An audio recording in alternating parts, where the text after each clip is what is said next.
Dio un dato bien importante en términos económicos, que bueno, se da quincenalmente, pero ahora le hemos puesto mayor atención por lo que representa la inflación y lo que ha representado todo 2022 y a lo largo de este año. Y precisamente para platicar sobre este dato que dio a conocer el INEGI, agradezco la comunicación con Rafael de la Fuente. Él es economista en jefe de UBS para América Latina. ¿Cómo estás, Rafael? Buenas tardes, gracias por tomar esta comunicación.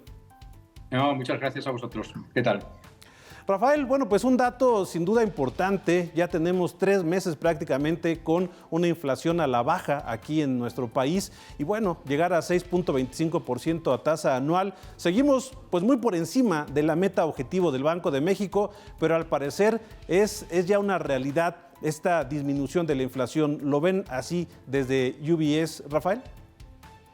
Sí, sin duda. Lo que creemos que estamos viendo es una desinflación, ¿no? Gradual y creemos que es algo que va a continuar en los próximos meses. De hecho, podría ser hasta más pronunciado en los próximos meses, en la medida en que la economía deja atrás algunos de los choques externos que fueron tan fuertes, sobre todo en alimentos, en México, ¿no? Eso va quedando atrás. Hay otras presiones inflacionarias que pueden estar al alza, pero en general lo que creemos que vamos a ver es un proceso de inflación más baja en los próximos meses. Rafael, hubo un acuerdo, de hecho una cumbre que se le denominó a México con algunos países de América Latina precisamente para intentar controlar la inflación. En realidad no se llegó a algo concreto, es un plan que se está llevando a cabo, pero ¿tendría un impacto esto para la inflación, no solo en México, sino en toda la región de aquí en los próximos meses? Llevar a un pacto de precios de algún tipo es muy difícil coordinar. No conozco, de hecho, el caso exacto que mencionas. Hemos visto mismamente en México cómo ha habido intentos por parte de las autoridades de controlar ciertos precios, algunos con éxito, sin duda, ¿no? Como ha sido el precio de la gasolina, si bien con un cierto costo fiscal, pero es difícil controlar otros precios, como hemos visto también en el caso de México. Entonces, desconozco el caso particular que mencionas, pero sobre todo a la hora de coordinar precios creo que es difícil. De todas maneras, como mencionaba, o sea, creo que estamos viendo un proceso de desinflación, o sea, de caída de la inflación generalizada, y eso es un proceso que creo que se va a dar con o sin acuerdos. Y es que aquí en México, y quizá lo que te refieres es a este programa denominado el PASIC, que se presentó precisamente desde el Ejecutivo Federal, acompañado de muchos empresarios, líderes de cúpulas empresariales y patronales. El PASIC que después, digamos, se hizo recargado porque se ha presentado 3 veces. ¿Qué tanto este programa ha influido en beneficio de una caída en la inflación? Específicamente este programa, Rafael. Yo creo que ha sido más bien limitado. O sea, no es fácil calcular cuál ha sido el impacto total del PASIC, pero sí es cierto que ya estamos viendo, sobre todo en alimentos procesados, caídas importantes de precios, o al menos caídas importantes de la inflación de ciertos productos. Y eso es muy importante porque ese ha sido el componente de la inflación o el rubro de la inflación que más presión ha puesto en los precios en general. Yo creo que esto es un proceso que venía ya desde hace unos meses mostrando tendencia a empezar a caer, y en ese sentido el programa del gobierno probablemente haya ayudado en algo, pero creo que responde a fuerzas más amplias. Hemos visto cómo los precios internacionales de muchos productos alimenticios han caído en los últimos meses, y creo que México finalmente está reflejando eso. ¿Y qué tanto de la inflación que encontramos aquí en México en este momento, Rafael, es inflación importada? Porque sabemos que el fenómeno inflacionario pues, fue a nivel mundial, sigue siendo a nivel mundial, y México pues, también importa algunos productos, algunos alimentos. ¿Qué tanto de la inflación que tenemos en México es inflación importada?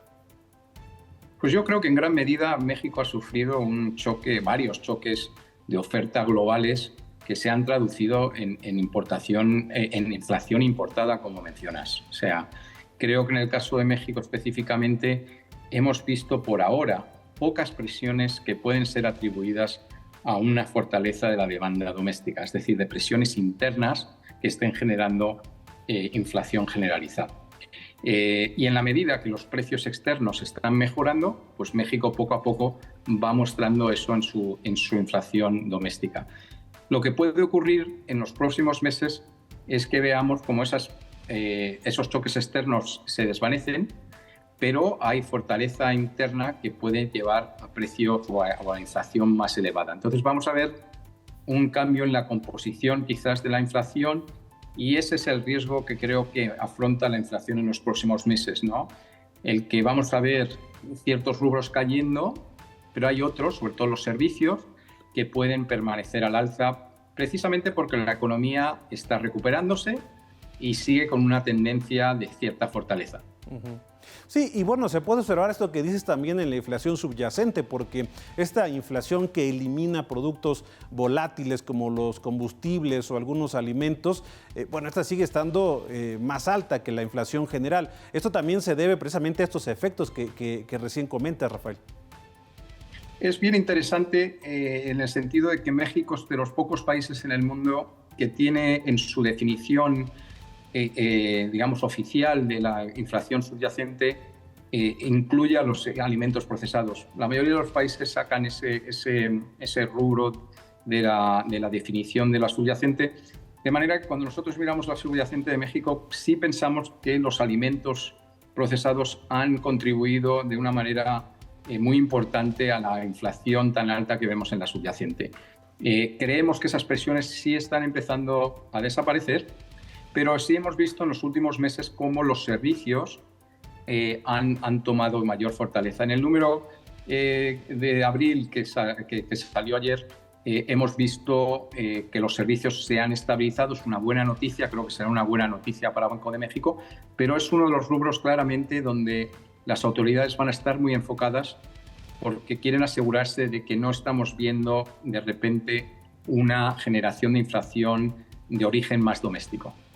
Ahora, como política económica, y como bien lo mencionabas hace un momento, Rafael, pues podemos atacarlo la inflación vía política monetaria o también vía política fiscal. Y quisiera dejar para un momento la política monetaria porque es importante, sobre todo por lo que viene en decisiones de Junta de Gobierno del Banco de México.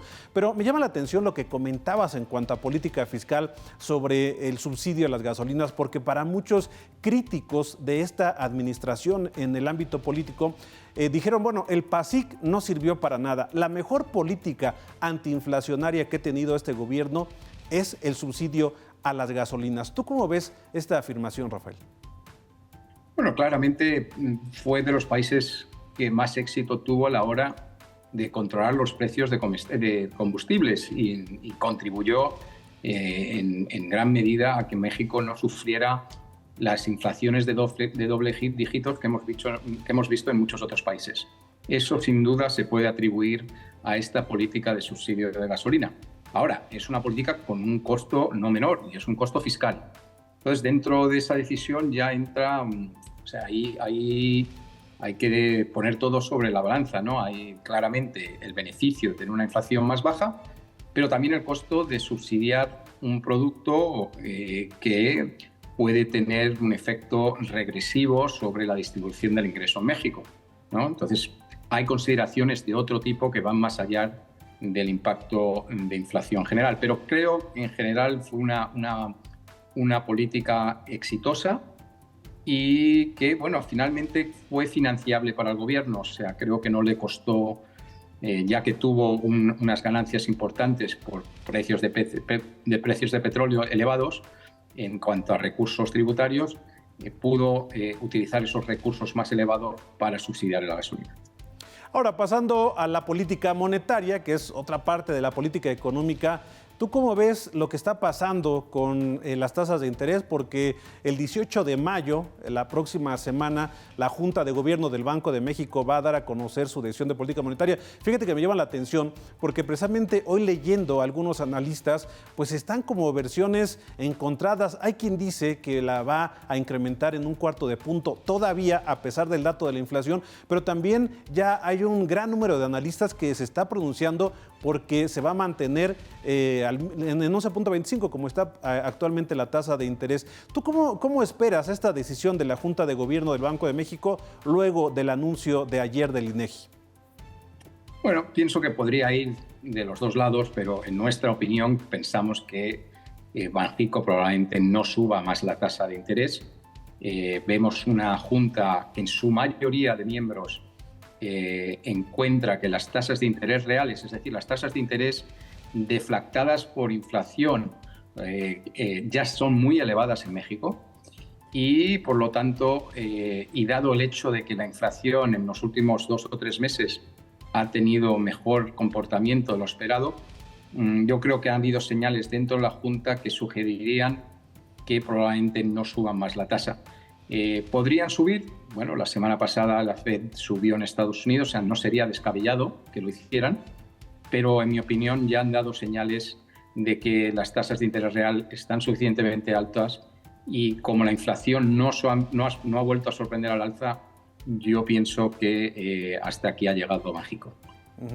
Ahora, también el hecho de que las tasas de interés se hayan ido incrementando para controlar la inflación, pues también tiene un costo, Rafael, el tema del crecimiento económico, porque se afecta directamente el consumo. Por eso, vamos, como analista, como especialista, ¿tú consideras que ya va siendo hora de detener esta alza de tasas y buscar que hacia lo que resta del año pues llegar o acercarse, por ejemplo, a una tasa más accesible, digamos una política menos restrictiva, precisamente para entonces ya enfocarnos al crecimiento económico, porque también es lamentable el crecimiento económico que estamos teniendo para México? La perspectiva ronda en el 1.5%, que es un crecimiento pues muy bajo para las necesidades del país.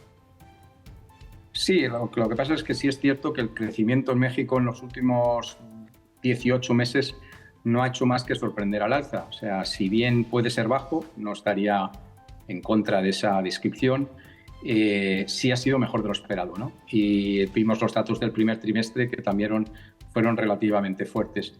Efectivamente, México fue uno de los países que más tardó en recuperar el nivel de crecimiento, el nivel de actividad que había antes de la crisis del COVID, pero sí ha venido recuperándose y ahora mismo hay un dinamismo que si bien no es espectacular, sí es de los más fuertes en la región.